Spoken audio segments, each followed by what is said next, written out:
Hello everyone, मैं हूँ प्रियंका और हमारा आज का टॉपिक है image formation by convex mirror. इसके सिर्फ दो ही केसेस हैं। क्यों दो केस है ये पहले बता देती हूँ।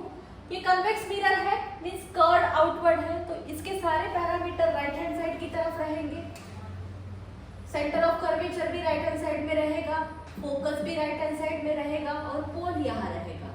सो जो केसेस कनकेव मिरर में थे, behind C, at C, between C and F, at F, ये सारे केसेस इस केस में नहीं रहेंगे क्योंकि हम मिरर के अंदर जाके ऑब्जेक्ट को प्लेस नहीं कर सकते।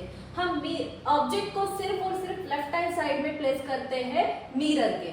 ओके, सो एक केस बनेगा when object is placed at infinity, यानी ऑब्जेक्ट जब बहुत दूर रहेगा। और हमको पता है जब ऑब्जेक्ट इंफिनिटी पे रहता है, जब ऑब्जेक्ट इंफिनिटी पे रहता है तो इंफिनिटी से आने वाली रेज जो है वो parallel to principal axis consider की जाती है, parallel to principal axis.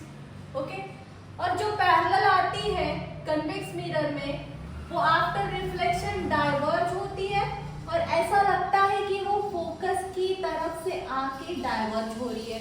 Okay, ये ऐसे फोकस की तरफ से आके डाइवर्ज हो रही है, ऐसा लगेगा। यानी रिफ्लेक्टेड रे एक्चुअली में इंटरसेक्ट नहीं हो रही है, हमने उनको बैक एक्सटेंड करके इंटरसेक्ट करवाया है। सो आपके रिफ्लेक्टेड रे यहाँ इंटरसेक्ट हो रहे हैं, तो इमेज का पोजीशन मिलेगा एट फोकस, इमेज का पोजीशन मिलेगा at focus at F. Then क्योंकि इमेज एक पॉइंट में मिल रही है इसलिए साइज ऑफ इमेज रहेगा पॉइंट साइज, पॉइंट साइज, या फिर हाईली डिमिनिश भी बोल सकते हैं हम। हाईली डिमिनिश यानी बहुत छोटा। Then next, nature of image. बच्चों मैंने पहले भी बताया था, रिफ्लेक्टेड रे जब एक्चुअली में मेक होते हैं तब आपको इमेज मिलता है रियल एंड इन्वर्टेड, और जब रिफ्लेक्टेड रे एक्चुअली में इंटरसेक्ट नहीं होते हैं, जब हम उनको बैकवर्ड एक्सटेंड करके इंटरसेक्ट करवाते हैं तब नेचर ऑफ इमेज मिलता है वर्चुअल एंड इरेक्ट। सो यहाँ पे नेचर ऑफ इमेज रहेगा virtual and erect.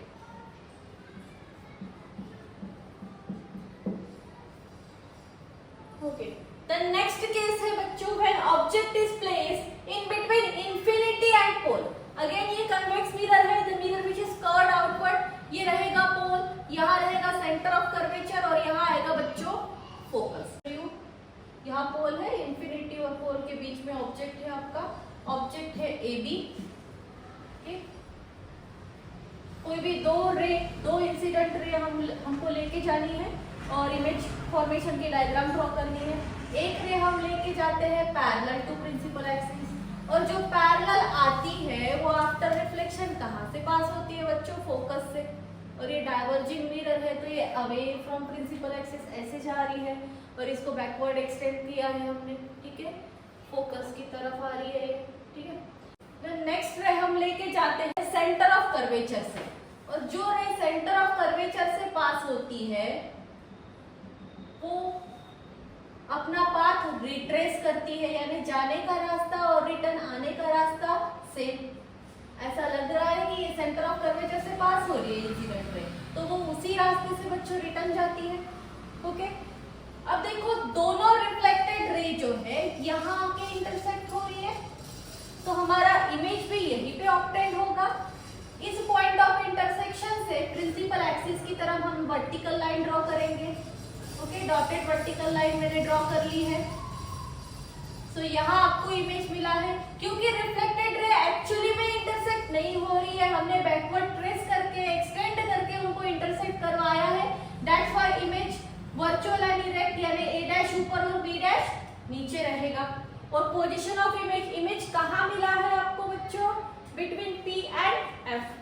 Size of image, size of image आपको छोटा मिला है, स्मॉल साइज मिला है।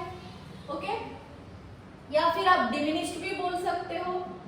देन नेचर ऑफ इमेज, क्योंकि रिफ्लेक्टेड रे एक्चुअली में मेक नहीं हुई है, बैकवर्ड एक्सटेंड करके इंटरसेक्ट करवाया है, इसलिए virtual and erect image obtained हुआ है। ओके, इस कन्वेक्स मिरर के दोनों केस में आपको virtual and erect image obtained हुई है। और कनकेव मिरर की सिर्फ लास्ट वाली केस जो थी, when object is placed between focus and pole, उस केस में आपको वर्चुअल एंड इरेक्ट इमेज मिला था, बाकी सारे केस में real and inverted image obtained हुए थे। ओके, तो यहाँ पे हमारा image formation by spherical mirror and होता है। आगे के टॉपिक हम नेक्स्ट लेक्चर में देखेंगे। Okay, thank you.